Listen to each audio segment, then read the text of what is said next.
একদম আপনাদের তাড়াহুড়া করে আমরা খুব কম সময়ের মধ্যে জানিয়েছি আজকের এই আপনাদের সঙ্গে আলোচনার জন্য।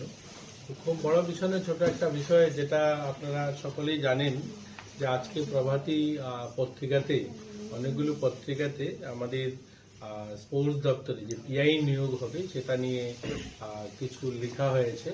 এবং আমাদের মাননীয় ত্রিপুরা মতার ফাউন্ডার যিনি প্রদ্যুৎ কিশোর দেববর্মন মহোদয়, উনিও একটা চিঠি দিয়েছেন আমাকে, এবং মাননীয় বিধায়ক রঞ্জিত দেববর্মা উনিও একটা চিঠি দিয়েছেন যে আমরা যেটা অ্যাডভার্টাইজমেন্ট করেছি, যেটা আমরা 8 তারিখে একটা পত্রিকাতে, যেটা 7 তারিখ আমরা দিয়েছি, 8 তারিখের পত্রিকাতে যে বিজ্ঞাপনটা বেরিয়েছে, যে সেখানে যে রিজার্ভেশন এসসি এবং এসটি রিজার্ভেশন, সেটা নিয়ে ওনারা জানতে চেয়েছেন সেটা কি করে হলো, যে সংখ্যাটা এই সংখ্যাটা 301 জন আমরা পিআই নেব, এবং সেখানে জুনিয়র পিআই নেব। সেখানে যে সংখ্যা এসছে, এসসিদের জন্য 35টা পোস্ট এবং এসটিদের জন্য 18টা পোস্ট এবং ইউআর 248টা পোস্ট, অর্থাৎ 301 জন নেওয়া হবে। তো ওনারা জানতে চেয়েছেন যেহেতু 31% এসটি রিজার্ভেশন থাকার কথা, সেই হিসাবে ওনারা চাইছেন যে 93 জন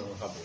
আসলে কি হয়েছে এটাই আপনাদের কাছে একটু বিস্তারিত বলার জন্য আমরা জানিয়েছি আমন্ত্রণ। যে টোটাল পোস্ট হচ্ছে 770। এই 770কে এভাবে ডিভাইড করা হয়েছে। 131টা পোস্ট হচ্ছে এসসিদের জন্য, এসটিদের জন্য হচ্ছে 239টা পোস্ট, আর ইউআর এর জন্য হচ্ছে 400টা পোস্ট। এই হলো 770টা পোস্ট আমাদের জুনিয়র পিআই। এর মধ্যে বর্তমান সময় আমাদের কাছে যারা স্টাফ রয়েছে, এটা হলো 82 জন আছে এসসি, এসটি আছে 195 জন এবং ইউআর আছে 110 জন। এখন কি হলো, এখানে আমরা দেখলাম যে 2009 সালে একটা বিজ্ঞপ্তি জারি করা হয়, লোক নিয়োগ করা হবে এই জুনিয়র পিআই। সেখানে পোস্ট খালি হয়, যে ভ্যাকেন্ট পোস্ট হয়েছিল 137টা, এসটি পোস্ট ভ্যাকেন্ট হয় এবং এসসি 65টা পোস্ট ভ্যাকেন্ট হয় এবং ইউআর 24টা পোস্ট ভ্যাকেন্ট হয়, অর্থাৎ 226টা পোস্ট খালি হয় লোক নেওয়ার জন্য। সেখানে সরকার কি করলো, সেখানে 200টা পোস্টে নেওয়ার জন্য ফাইন্যান্স ডিপার্টমেন্ট তখন সম্মতি দিয়েছে। সেটা কবে? 2009 সালে।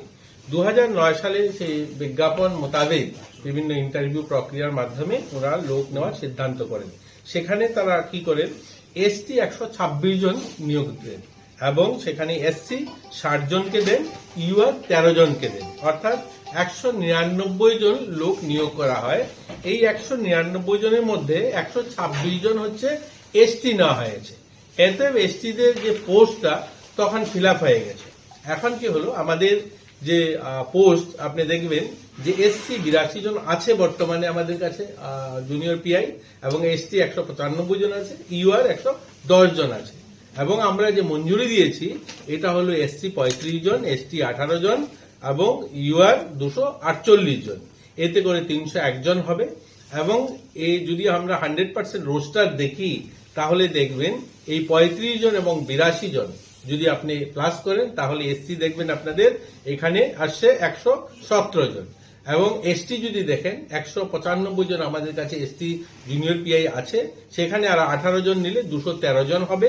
এবং ইউআর আমাদের 110 জন আছে, আমরা 248 জনকে নিলে 358 জন হবে। অর্থাৎ আমাদের যে 100% যে রোস্টার সেটা সম্পূর্ণ হবে। এসসি 17% হচ্ছে এবং এসটি 31% হচ্ছে এবং ইউআর 52% হচ্ছে, মানে আমাদের 100% রোস্টার আমরা ফলো করছি। দেখুন, ফ্রেশ হতো তাহলে কি হতো, সেখানে আমরা হয়তো দেখতে পারতাম 301 জনের মধ্যে আমরা 93 জন তখন আমরা জনজাতি পোস্ট থাকতো, বা এসসিদের ক্ষেত্রে 70% তখন দেখা যেত।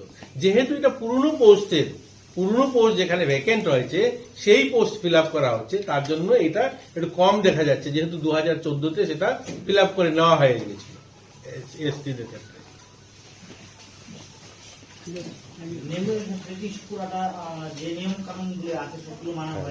সবগুলো মেনেই, সেগুলো দপ্তরের এসটি ওয়েলফেয়ার এবং এসসি ওয়েলফেয়ারের দপ্তরের যে ধরনের প্রক্রিয়া সবগুলো ফুলফিল করেই আমরা বিজ্ঞাপন দিয়েছি। এটা নিয়ে কোনো ধরনের আমাদের ইয়ে নেই, সন্দেহ নেই, এগুলো করেই আমরা দিয়েছি। এটাতে না 100 পয়েন্ট রোস্টার ফলো করা হয়। 100 পয়েন্ট রোস্টার হচ্ছে প্রত্যেকটা পয়েন্টে, মানে 1 নম্বর পোস্ট কোন ক্যাটাগরির লোক অকুপাই করবে, 2 নম্বর পোস্ট কোন ক্যাটাগরি, 3 নম্বর পোস্ট কোন ক্যাটাগরি, এবার 4, 5, 6 এইভাবে করে করে 100, তারপর 100 নম্বর 100 যে 100 ক্যান্ডিডেট মানে 100তম ক্যান্ডিডেট সে কোন ক্যাটাগরিতে আসবে এটা কিন্তু একটা ফলো করা হয়, রেজিস্টারই মেনটেন করা হয়। তো এই রেজিস্টার মেনটেন করেই আমাদের করতে হয়েছে।